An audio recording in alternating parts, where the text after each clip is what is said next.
Welcome back to another episode of Beyond the Brief. Today we are extremely fortunate to have Londonne Corder with us. Londonne, welcome. Thank you for having me, Chris.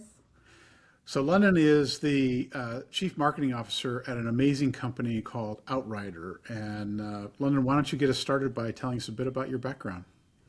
Of course. Well, I have an unusual background for a B2B marketer. I started in consumer marketing PR, working for clients like Victoria's Secret, Kraft, Oscar Mayer, the Milk Mustache campaign, AccuView, the list goes on, under the tutelage of Susan Howe, who's now the CEO of Weber Shandwick. And so I've gotten terrific guidance from her very early in my career. And the key thing I took away from that time in my career was that brand matters, brand personas matter. And so I've carried that into my 20 plus years of experience in B2B.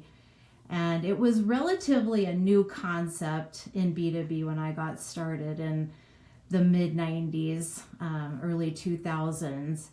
And e-commerce was a very easy transition, and it was on fire at the time, to really transport what happened in the real world to what was happening digitally. So, for example, Blue Mountain greeting cards, if anybody remembers those, Excite at Home, all kinds of content for viewers and folks in their home. And then the Victoria's Secret webcast, the second year, making it an even greater success, working in partnership with limited brands. Then e-commerce took a huge dive, and I went to B2B and never looked back. And the last 11 years, I've been doing digitizing workflows, starting with the back office within the four walls, and now at Outrider, outside the four walls in the yard, in the distribution yard. That's so fascinating. I mean, and I love the fact that you talk about how, there's lessons along the way that still add up, and that B2B is a wonderful area to actually break through, in treating the customers as humans first rather than speeds and feeds targets. Talk to us a little bit about like some of those lessons that translate really, really well for you, going from, lingerie and intimate wear to, the whole spectrum there. It's quite a jump. But what are some of the lessons that really translate well? Yeah, so for Outrider, I had the opportunity to launch the company out of stealth. The company, when I joined, we were ready to, basically announce the company to the world. And I inherited the name Outrider, but it was my responsibility to figure out what the expression of the brand was going to be, both, in the written word and in the visual context. And we really started from the ground up, really pulling strings on all these concepts I had learned over my career. One is, a very strong definition of who you are. One of my pet peeves is, coming to a website and not knowing what the company does. So we made sure that we had very well defined who we were, what we stood for, who we were selling to, also who we weren't selling to, and getting all those basic foundations in place, whether it was a messaging framework, our boilerplate, our website personas, which is really fun to put together. And all of this just germinated from the concept of what does it mean? What does Outrider really mean? It means someone that goes in advance to clear a path. And that was just, perfect for this application of technology where merging tech, distribution yards hadn't been touched, or improved for decades. This was really going to be a game changer. And so we had to really do it right. And I think the proof in the pudding of all that hard work up front was that our messaging and our guiding light have not really changed significantly over the last 7 years since we've been out of stealth. And it had real staying power. I mean, we've tweaked some here and there, but really it's had a huge staying power, and it's really been able to help us not only create the category of yard automation, which we were out to do, but attach ourselves as the leader and the owner of that space. And that has really paid off in spades. Well, it's an industry and a space that, bringing technology to an area that, they call the equipment yard dogs, it's quite a leap from, it's very Jetson-esque to think of what you're doing in the space. Tell us a little bit about how you've helped people feel comfortable with it and learn to understand the value prop for the organization. Yeah, so I'll answer that in two ways. First, many people we talk to, reporters, investors, others, they really don't have a sense of what a distribution yard is. So it really took some market education around what is exactly a yard and why is it so critical in the supply chain. So the distribution yard is the area between the warehouse and the open road, and billions of tons of freight pass through these yards on a yearly basis, and somehow the freight inside the building has to get to the over-the-road trucks to take them to their next destination and ultimately to the end user consumer of those products. And so there are these special purpose yard trucks that all they do is move trailers from dock doors to parking spots all day long and getting them in position to be loaded and unloaded and cleaned and all those great things. And so these were a lot of repetitive tasks in a confined space that was very dangerous. I mean, you're working around 60,000 pound industrial equipment in tight, narrow areas. And it was really something that customers, people that deal in very heavy logistics, let's say package shipping, consumer packaged goods, retail e-commerce, just to name a couple. That's a real pain point. And as everybody got comfortable with, let's do some automation in the warehouse, it's like, well, what about this spot between, right outside of our floor walls, that if something slows down or backs up there, stuff isn't moving along the supply chain. And so really coming to Outrider to say, well, how do we automate that task? Well, there's a lot of steps involved, and there's a lot of unique things about yard truck automation compared to, let's say, over-the-road automation. Over-the-road automation, you're mostly going straight and at higher speeds. In the distribution yard, you're going frontwards and backwards, slow speed that has to be very, very precise, lining up to the dock door so it can be safely unloaded and loaded. And therein lies the technical challenge for yard automation. You've not only got to make sure the truck can drive autonomously, but you've got to automate some of these other tasks. For instance, connecting the air brake line to the trailer. Those are the hoses that you see between trucks and trailers.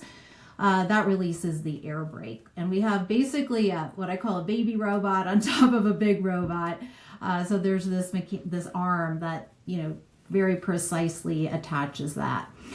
And so there are other things you have to automate, are things I have to communicate with the dock light so I can safely dock the trailer and undock it, making sure there's nobody inside the trailer when we move it. So those are just a couple of examples of the other things that have to be automated to make this work. And so our engineers have been incredible, solving really hard problems to get this to work in customer yards. We've brought some of our key customers along the way, for input.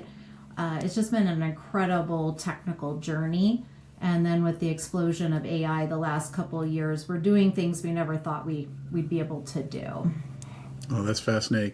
How much has the taxi industry and other industries that are using autonomous vehicle or autonomous something helped or hurt what you're doing? Yeah, I think that there's been a lot to learn from autonomous over the road on what not to do, right? Some of the folks that didn't quite make it, one of their key messages to the autonomous community was, don't do safety last, do safety first. And so we've made a strategic decision at Outrider that we're going to make sure we have the safety mechanisms in place, the redundancy, et cetera, to deploy a extremely safe autonomous system. And we'll get to accelerating speeds and more use cases as we go. But it's really hard to retrofit safety if you don't do it first. Right, that makes sense. So, from 7 years in, what's changed in the kind of central messaging? How has the buying committee evolved? And then, what's the sales, like the maturity of the pipeline? How has that changed or changing? Yeah. So we'll have to say over the last 7 years, I have to pinch myself every day because the product market fit is incredible. I really haven't had to worry about lead generation per se. It's more been about educating and informing customers that this thing does exist than anything else. And so the focus areas over the last 7 years for marketing has been on the two ends of the spectrum. First, the awareness and education, primarily driven through public relations with our great partner Kickstand Communications. And then on the other end of the spectrum, sales enablement. So what are the tools that we have to provide customers to make them feel comfortable deploying this? Now, you did ask about how have things changed. The buying committee is really changing right now. Initially, we were working predominantly with the innovation groups of these very large Fortune 500 customers. And that's starting to shift as the product has gotten more mature and we've, been able to start going driverless at some of our customers.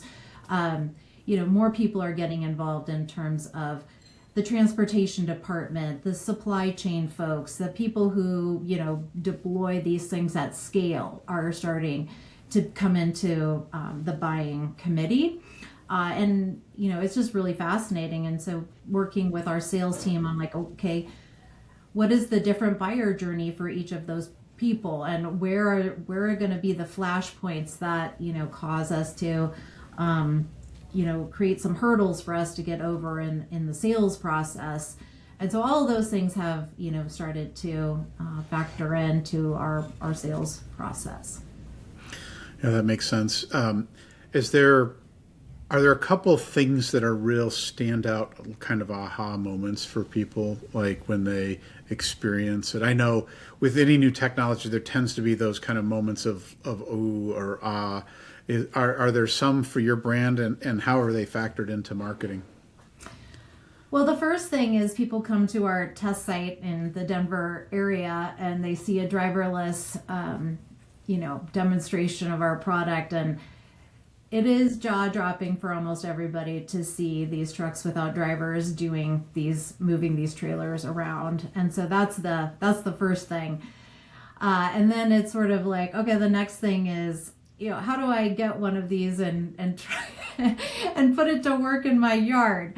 And so, there's a process. Some yards are better for automation than others, and we have, some self-assessment that we take customers through to find the best yard fit for the product and its capabilities right now. What else would be the next aha moment? I think that takes the cake. It really does. Yeah. Yeah, I could see that.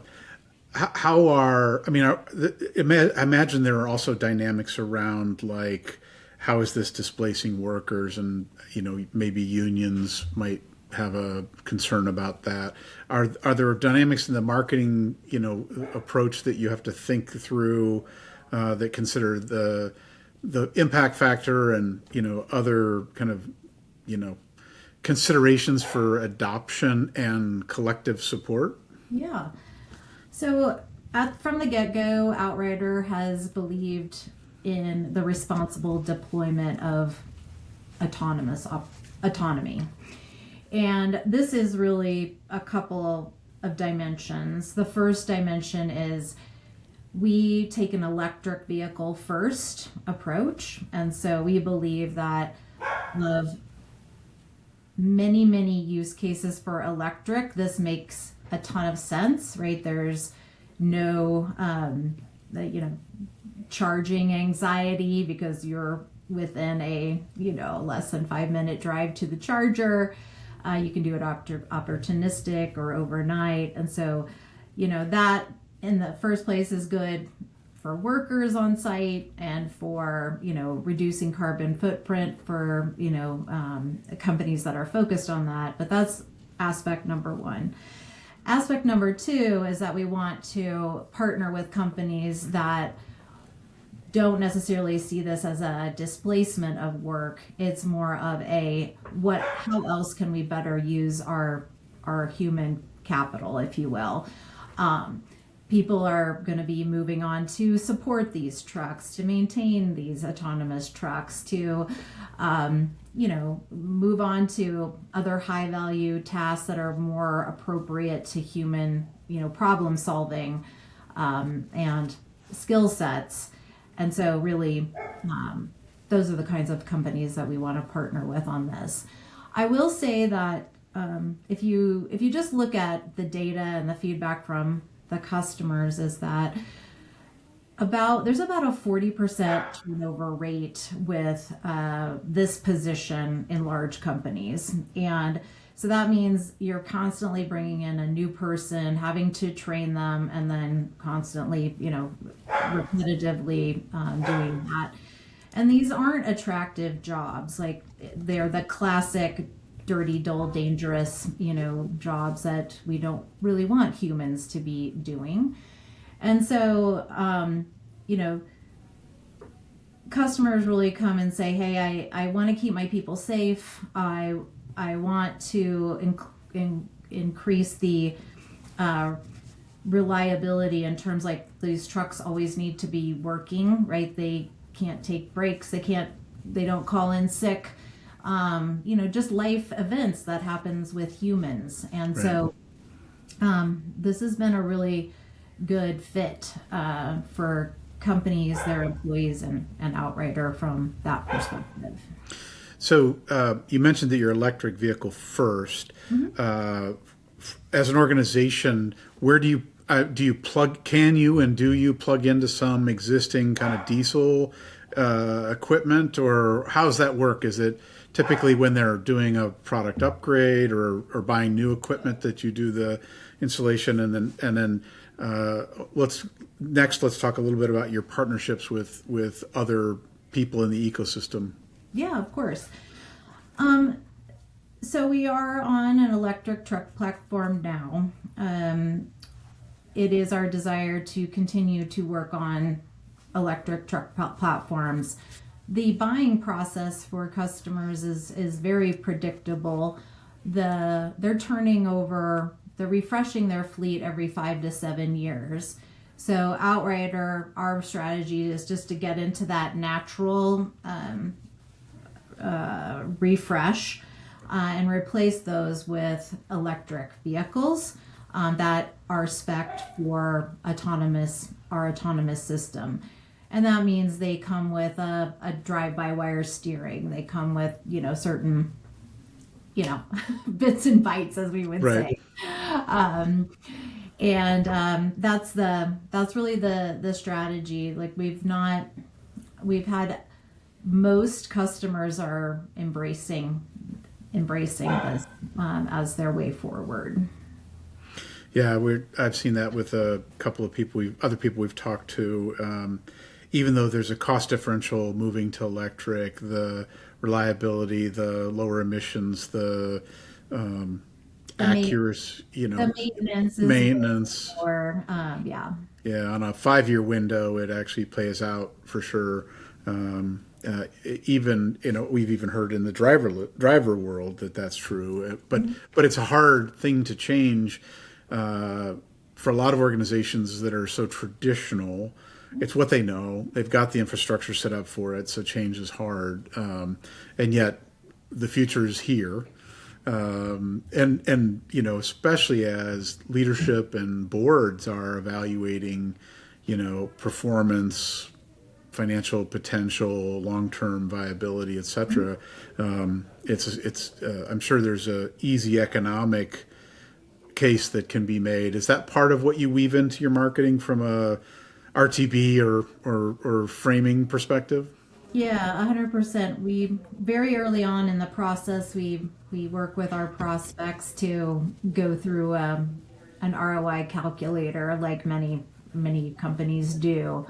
But the aha moment for going through that is that people they really think about just the very high level cost inputs, and we then go into, well, what about equipment damage? What about insurance premiums? What about all these other factors that they really hadn't thought about beyond the surface?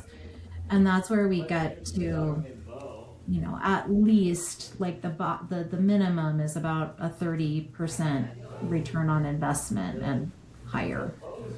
Yeah, that makes sense. I mean, even just uptime, I would imagine, is a big factor on it. So you're able to show that, modeling it, and have customer evidence. Are customers open and happy to give you testimonials? Is that, or I mean, I know a lot of industries, especially B2B, people tend to be quite quiet about that stuff, even, or you can do anonymized versions, which doesn't have the impact. How about in your industry? Yeah, we're under confidentiality agreements with all of our customers. I am crossing my fingers that in the next couple of months we'll have something exciting to share with publicly with one of our customers. But the jury's still out if that's going to happen. Got it.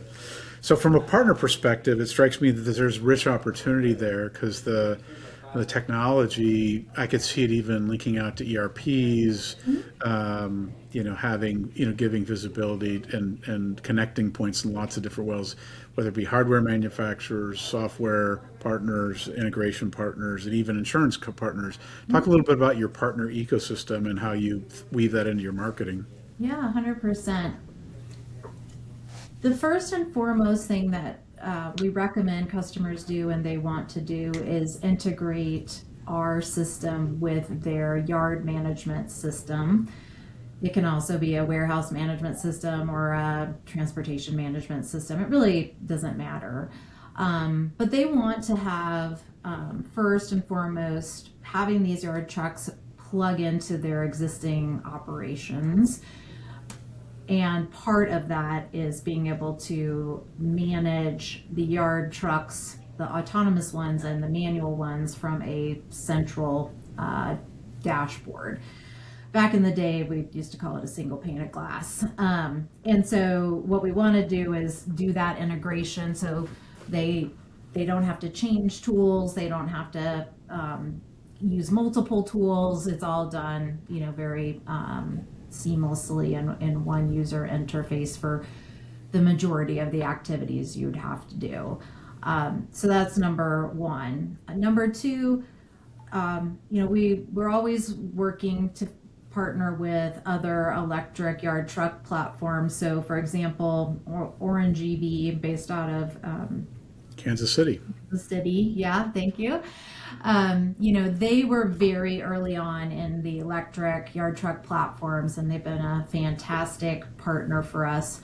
But we are, obviously platform agnostic, and things are coming down the pipeline on a couple others of those. But that's a really important partnership for us.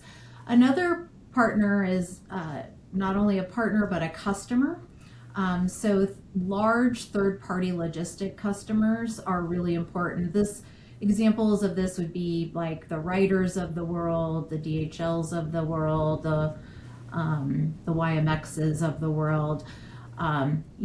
They manage the yards for lots of customers. And so partnering with them really makes our ability to get to more customers faster, and the customer can go with their existing partner model for operating their yards and their warehouses, in some instances. So those are like the three main categories of partners that are really critical to us right now. I'm curious and maybe it's not a marketing play, but a business play. Is there a partnership with insurance and even financing, investment groups that are doing capital loans because I could see where, any capital expense around this kind of stuff is a lot. I mean, it's a significant number, and every 5 years you're renewing it, and whatever that cycle might be.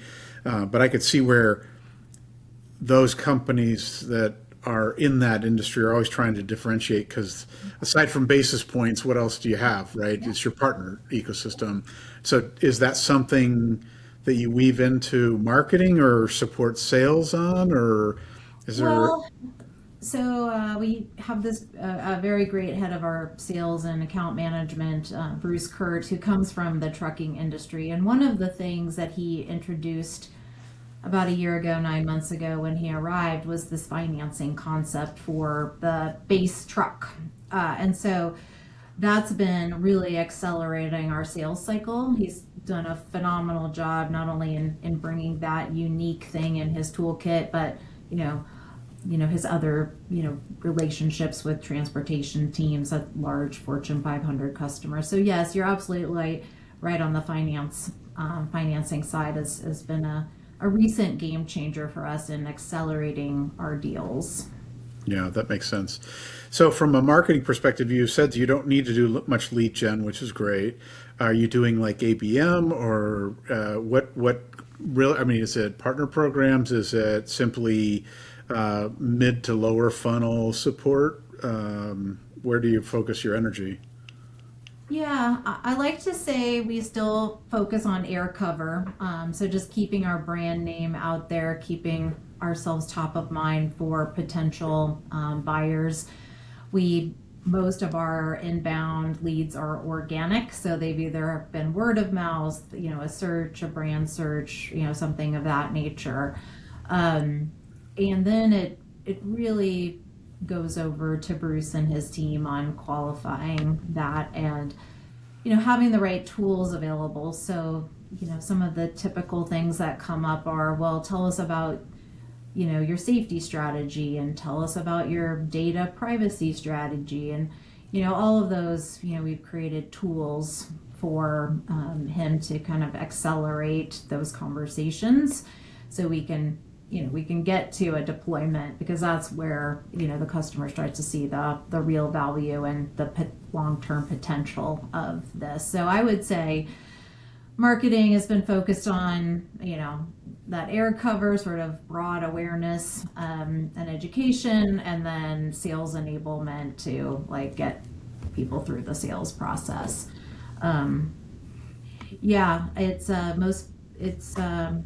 It's a real luxury to be able to have interest from these very large companies, and they're ready. They want a solution. Yeah.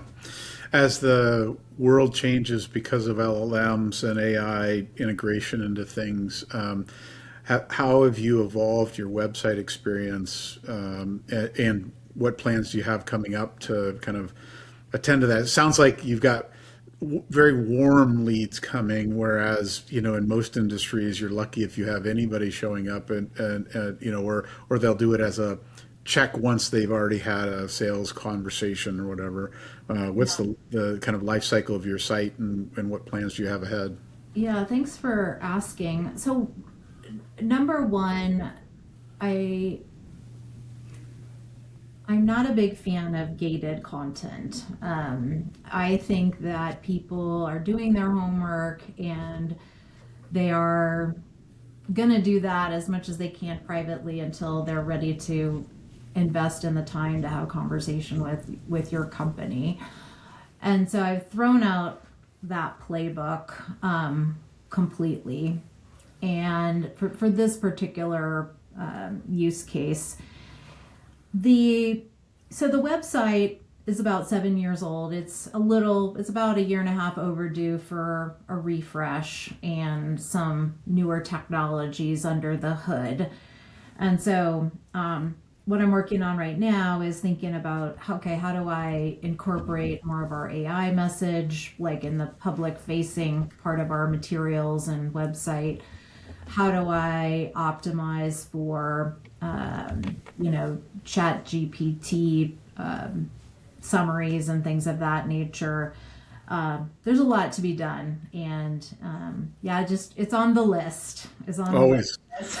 Yeah. And as soon as you finish this update, you'll have it'll be back on the list just at the bottom, working its way back up. Well, there are two truths about emerging tech in my mind. One is it's going to take longer than you think, and it's going to be harder than you think. And so that is true at Outrider, as has been at all of my past experiences in emerging tech. But one of the unique things that I've gotten to do at Outrider is I've been able to take my skills and, apply it to some other places that help me grow my skills. So for example, with my communication experience, employee engagement, employee communication has come under, my radar to learn and grow from. Most recently, I have a couple of named accounts that I look after from a account management sales perspective. That's been a huge growth opportunity for me. And then even more recently than that, doing some investor relations, above and beyond what I would do typically in my CMO role. But that's the beauty of being at a startup. You go where the puck needs you, and right. You can, learn something along the way. Well, I give you credit for doing that, though, because I think a lot of people are there's plenty on your plate as a CMO. Even with the luxury that you have of a fairly solid pipeline, having been a CMO, I know the forces that are affecting the day and night of your life, but actually working with customers is really smart, and also getting some of those other things to round out it. It's amazing how the insights you'll gain from that not only will make you learn and grow, but it'll actually make all the other stuff you do better, because it leans back to that central premise that your brand is all about. What's your elevator pitch for the brand? How does that land currently, and how happy are you with the way that it is being expressed currently, and how unified the organization gets it? Yeah. Well, the elevator pitch is Outrider is the leader in autonomous yard operations for logistics hubs, and we help Fortune 500 companies who are very logistic dependent increase the efficiency, safety, and sustainability of their yard operations. So that's it in a nutshell. Yeah. Yep. I think if I went out and quizzed the company, and I have been known to do that, I think it's quite high. The area of what gets me a little fired up, and people who listen to this who know me, is sometimes we make up fun names for our features or our roles, and I'm just like, whoa. Right. Time out. there is one brand. The only brand is Outrider, and I'm pretty adamant about that. There is a sub-brand called Trailer Connect, which is that robotic arm I talked about earlier. Baby robot. The baby robot, yeah. But other than that, it is Outrider. Good for you. Yeah, I like that. The good news is it's a very clear proposition, and so it'd be hard to wander off on it, although people do just because that's human nature. And is there a why-ness to why the organization started that is part of the DNA that comes through in that? Because what you said is pretty logical and a bit, there's an aspiration to it, but what's the emotive and kind of evocative sense of the brand that you think about and is intrinsically in the why that the organization started? Yeah. So there's a couple of origin stories that I'll share, but then I want to come back to something else you said. So our CEO and founder, Andrew Smith, he started the company based on the fact that he's very passionate about the acceleration of commercial sustainable technology. I don't think I got that 100% right, but anyway. And so his background is in aerodynamics of semi trucks and trailers going down the highway. In our office, we have 3 pictures of the caribou migration in the Arctic, really demonstrating that we want to reduce our reliance on fossil fuels. So that's part of it. He's done extensive traveling and skiing and mountaineering in that area, so he's very familiar with that. As a youngster, he was very sad to find out that, he loved Ferraris and fast cars and that they weren't very, very fuel efficient. Right. So, this has kind of followed him since a very young age to focus on these kind of technologies, and specifically in the transportation and logistics area has been his passion. I would say that, when we came up with the brand persona, 7 years ago, we leaned into the definition of Outrider, which is, one who goes in advance to clear a path. And there was a couple ways we could take that. One was a pioneer, right? And what does that pioneer look like? Is it the folks that are, migrating westward and, the settlers and things like that, and the cowboys and things like that? Or is it more like the folks that are Lewis and Clark, for example? Is that more the persona? And so we leaned into the Lewis and Clark kind of persona. We leaned into tough and rugged, right? Meaning, motorcades where you've got motorcycles going in advance of the president's, entourage in the back. So those are the kinds of things we honed in on. The second piece is we had to look at where the buyers were, on their, histogram of adoption of emerging tech. And these really were the early adopters and the early majority. And so we had to come up with messaging that gave them confidence that they were going to get to change the world, that we're going to be part of something special early on, and, that they were going to be something that's going to be resume worthy, right? When all is said and done with this engagement. Versus someone in the middle of the majority who would be more like, well, I want someone else to do it first, which is no problem with that, right?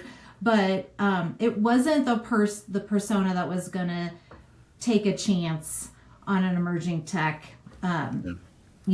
early. So, but I do think, things are changing. It's been 7-ish years, and now we're starting to see some of that majority come in. Definitely not laggards or late majority yet, but we're going to have to adjust, and that's what we're all about. Yeah, that makes a lot of sense. I think you're smart to always put the customer in mind.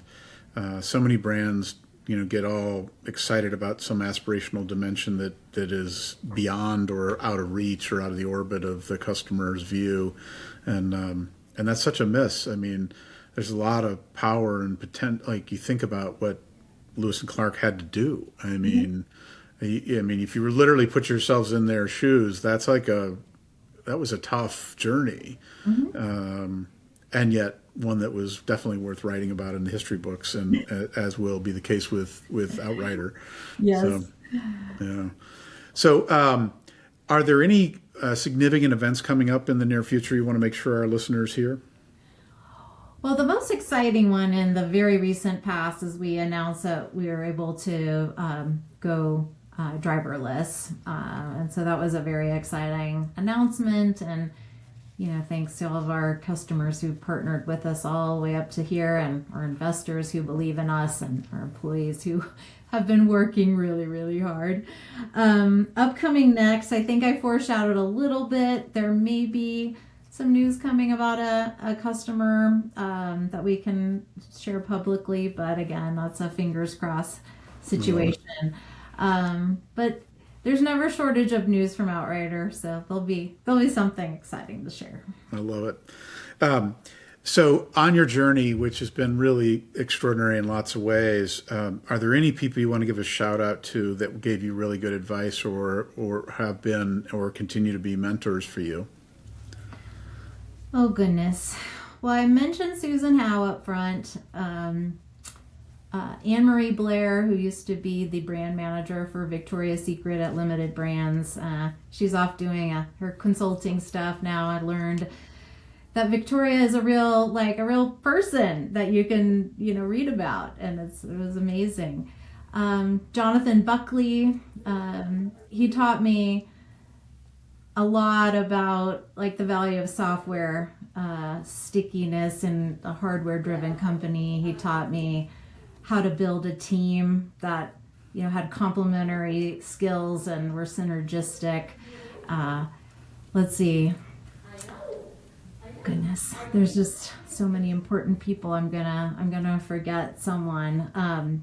My current boss, Andrew Smith, he puts a ton of trust in me to look after our brand, look after our customers, and make sure we're putting our best foot forward out in the marketplace, and taking the time to teach me a little bit about sales, which has been an awesome opportunity. Well, yeah. I love that. Well, we've all had great influences in our life, but just the fact that off the top of your head you were able to name so many people and acknowledge that there are so many more, it's great. And what are the ways you give back to others that in much the way those influencing folks have given to you? What are some of the things you do along those lines? Oh, let's see. I participate in a monthly basis on a women's leadership roundtable discussion. These are for women who are mostly in their middle career, right? And, trying to negotiate all of those things, whether it's in the workplace or at home. It's facilitated by my executive coach, who I use from time to time to help me navigate through some things. Julie Halunga, big shout out to her for helping me through some really rough patches, and now on to all the good stuff. Let's see. I really love to mentor people just in the company, and alumni of Outrider and the alumni of my other companies that I've been at. It's very fulfilling to me to help out in any way in terms of people who want to advance their career or change careers, make a big pivot, make a small pivot. And it's really just about keeping your network alive and keeping the conversation flowing. I love that. Yeah, I do the same. And I find it incredibly, I have benefited from so many people doing it for me that I feel obligated and enjoy doing it for others, whether it's career days or speaking guests, guest appearances, those kinds of things are fun. So London, as we get here towards the end and close out, is there a little known fact about you that you'd care to share with our listeners? I used to be a semi-competitive gymnast. Very I nice. wanted to be Mary Lou Retton. That didn't pan out, but I still want to do a cartwheel every once in a while. That's awesome. So I'm ignorant about gymnastic stuff. Is there a particular part of the gymnastic routines that you like? Is it floor exercises or the parallel bars, or was there something along those that was your thing? Well, my favorite were the floor routines. Yeah. That just brings everything together. And my nemesis was the beam. Yeah. It's really, really tough. I can't even imagine. That's so far off the floor and so hard. Yeah. I think it was the balance part of the beam. I love it. Had my more than fair share of falling off and getting right back on. So. Yeah, it's astounding what people do on that thing. I can't even. But well, thank you for sharing that. That's super interesting. London, this has been a fascinating conversation. Thank you much for spending time with us. I love the work that you're doing because it's solving real world problems and making the world better in ways. And, I'm always drawn to brands that aren't, there's no enemy or nobody negatively affected, right?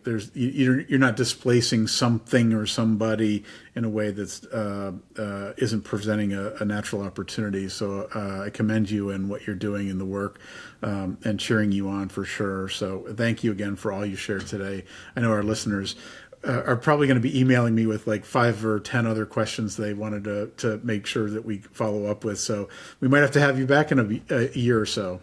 Oh, well, it'd be my pleasure. Thanks, Chris. All right, London. Well, thanks again. And with that, we will conclude this episode of Beyond the Brief. Stay tuned. There's always more. And again, London, thanks so much. Thank you.